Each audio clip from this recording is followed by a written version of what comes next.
Hello guys, welcome back to my channel. Today I'm going to continue with the individual tarot readings for NCT members. So today it's Yuta's turn. I believe he is a Japanese member. He's from Japan. So and I was looking at his spirit chart, and it's very powerful in the sense that he is a double Scorpio. So definitely you can see in his eyes, in the way I was looking for a picture for him to put as a thumbnail, and I was amazed by the deepness in his eyes. He seems a bit intimidating, like someone that would stare at you without blinking. This is something that actually a lot of Scorpio people does, or someone that has like a very strong influence of a Scorpio. That it's a bit it's a bit creepy actually. But I think that in his case he also has his Mars in Libra, so and I mean his Mercury is in Libra, so his communication can be uh, a, like a bit more refined, in the sense that he's still going to be very honest because he's a double Scorpio, so obviously everything he does is going to be very coming from a very strong side of himself and a very deep side of himself. So he's always going to be like this very complex character that actually you will never get to know, because he has like a lot of sides to him, and at the same time he can go from being really outgoing and very energetic to actually feeling really depressed or and not like depressed, but he can be a bit moody, especially with when he's not going through a good period, or where he's not satisfied with some results, or maybe some goals that he has in his life are not working. And I was looking that his Venus is also in Scorpio. And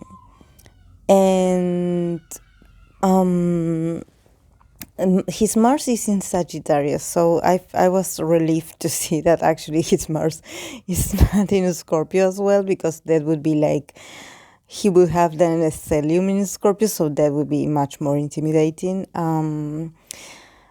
But it's a nice energy. It's just that I can imagine the rest of the members trying to figure him out.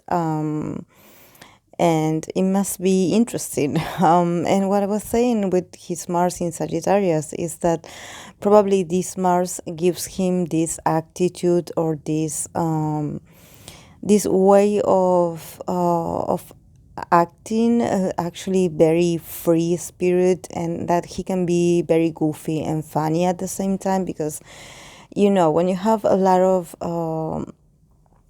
Scorpio energy, sometimes your energy tends to be a bit like heavy. So I think that the fact that he has a bit of a Libra and Sagittarius placements, it means that he can be very flexible and that he can have fun every once in a while. And yes, I think that maybe there's like a jokester inside of him, someone that likes to play pranks on other members or something like that. That Scorpio sense of humor, it's pretty dark. So I can imagine just him making a lot of pranks to the members and scaring them really. So let's go with the archetype that he got. He got the archetype of the student, the knight, and the hedonist. So yes, the first one, it's very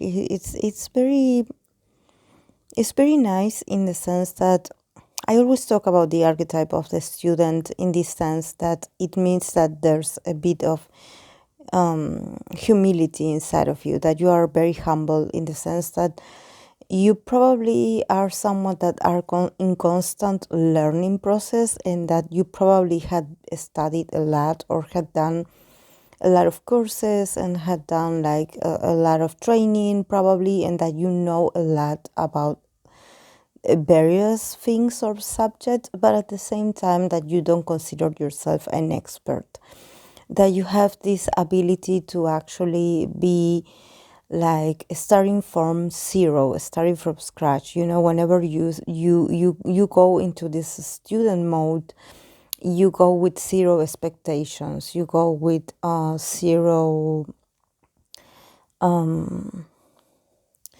with you are not like pretentious, like, oh yes, like I know this subject or I studied this before. No, you're like, okay, I'm going to take this opportunity to be to learn this from a different point of view. So it's like, when you learn, for you it's not about quantity, it's about quality. And I think that when you put yourself in a student archetype, it means that you let life guide you, and you also let life teach you things, not only academic studies, but you also want to learn from experiencing things in your flesh, in your body, and probably also talking to others and having deep conversation with others, and other people's points of view and experiences also can guide you, because you have this ability to open up and um, to be very to be able to receive someone else's experience and take it as your own. So that allows you to be wise and to also have different perspectives, because I think that he's very highly intuitive. So probably he has a way to connect with people's experiences. Or whenever he talks to someone, it's like he has this ability to, once this person passes the intimidating process of what it's like to be sitting next to him, because I can feel like he has a very strong aura, and that he has a very strong presence at the same time. So I understand that his energy can be a bit overwhelming, especially for people that are a bit like superficial, or people that actually are not interested in getting to know him for real. These people get really tired easily of him, or actually they avoid him. You can see if someone it's a very profound person when you see them like engaging in a conversation with him, because even though he looks intimidating, he's someone that he has a lot of wisdom. So if you do spend time with him, you can learn a lot from him, and you can also form a bond, a very honest bond, because Scorpio people are really loyal. So I think that once you pass that intimidating stage, they turn out to be really good people. And then here with the knight, yes, he definitely loves to also like to take control of things, to take action, to defend causes, to defend people. I think he's also very noble. Actually, I don't see him like being reactive. I see him like studying the situation. He's not like, for example, like an Aries or a Leo, that they are more like proactive, they are more like energetic. So they act first and think later. I think that in his case, he's very calculating, in the sense that he calculates every move he's going to make. So if he's going to defend something or someone, it's going to be from a place of him actually believing in this person or situation. He will not get involved just in any random discussion. He will middle in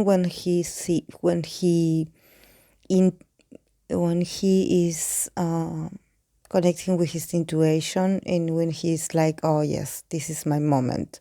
And I see him like also speaking some truths, saying a few reflections, and him actually being very profound.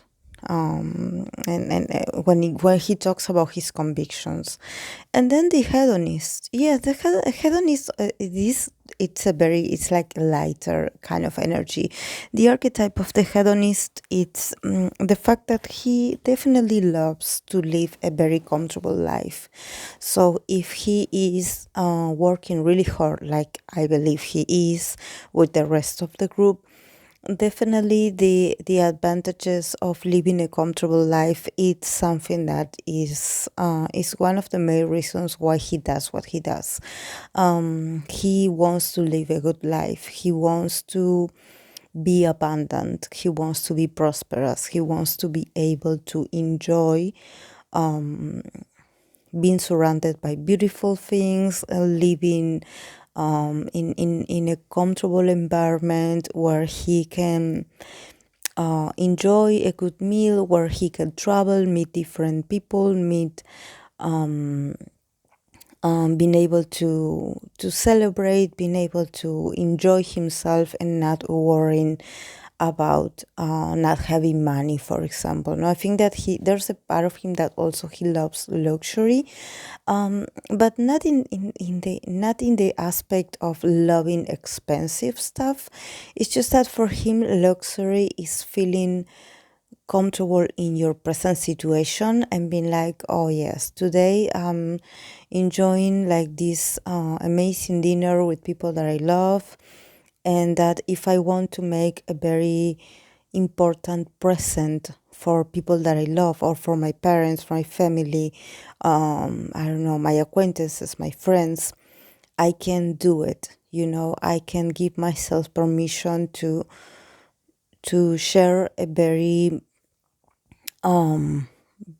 good moment with beautiful things surrounding us, without thinking about how expensive things are, and how everything costs money. For him, it's all about making unforgettable and amazing moments with people that he loves. And he does love to live comfortably. I think he loves it. He loves to pamper himself also. Let's go with the tarot cards that he got. He got the Eight of Swords, the Six of Cups, the Hermit, the Knight of Wands, the Seven of Swords, the Ten of Swords, the Ace of Swords, the Chariot, the Two of Wands, and the King of Cups. So, yes, I see a lot of swords. So definitely he's an overthinker. He thinks a lot about everything. I think that there's something about his past that he's thinking about it, and probably he's regretting some decisions that he made in the past, or probably I think that is not decisions actually. I think that is actually not taking action. I think there's something about his emotional past. It could be like a previous, like a relationship or a connection from the past that he had, where he wasn't able to open up about how he really felt with this person. And I think that this is something that he regrets.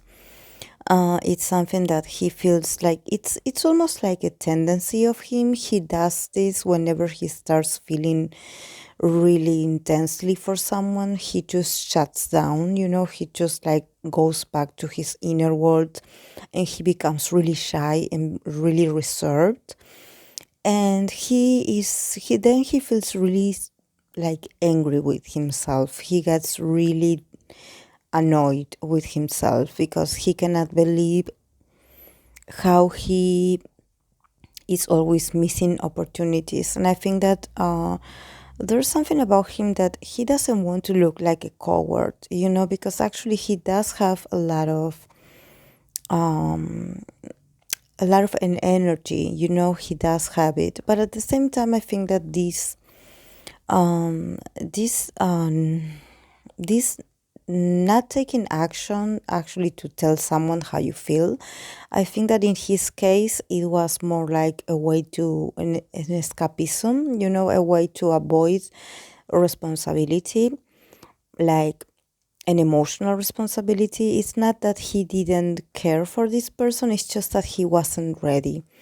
Probably he was really young and he had other goals and he had other things he wanted to accomplish, or probably he just wanted a casual relationship or something like that.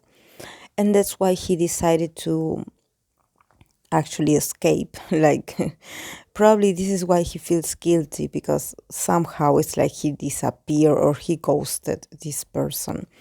And then with the Seven of Swords, the Ten of Swords, and the Ace of Swords, yes, there's like a defense mechanism that he does whenever he feels like he's getting too attached to someone, or someone is getting attached to him, that he just disappears from this person. He just disappears. He stops texting this person. He stops talking to them. It's like he disappears. He ghosts people. And this is why I think he feels so guilty then, because probably he would have like some kind of encounter, like when you meet that person somewhere, and he feels really ashamed of himself. But I think that in these few months, he is going to be able to do some self knowledge, some self evaluation, kind of. He's going to take control of his reality when it comes to communication, because I think that this is not only affecting his romantic relationships. I think that it is something that is also influencing the way he communicates with others. I think he's someone that sometimes he is very smart, but he tends to be a bit sneaky, in the sense that probably he knows the stuff and he decides to pretend he doesn't know it. So it's like he holds information for his benefit. So I think that there's something about his nature that it's always on the defensive, and he's a bit manipulative. So, and I think that he has come to a moment, or he is going to come to a moment, where he's going to be really tired emotionally of always being this calculating, or always being this manipulative, because it's so much the effort that he has to put in order to. It's like he wants the control in all the relationships he has. He wants to be the one in control. So this is why probably he asks you. He wants to know everything about you, but when it comes to you asking him about himself, he doesn't tell you anything. He withholds information. He's like, oh yes, like, I want you to tell me all your secrets, but I'm not going to tell you mine. So he needs to set himself free, because at the same time, he needs to communicate more. He needs to come out of the shelf that he had built for himself, because it's like he's always like almost like fearful. He doesn't realize it, because he thinks that actually he feels like he's like protecting himself, and actually he is like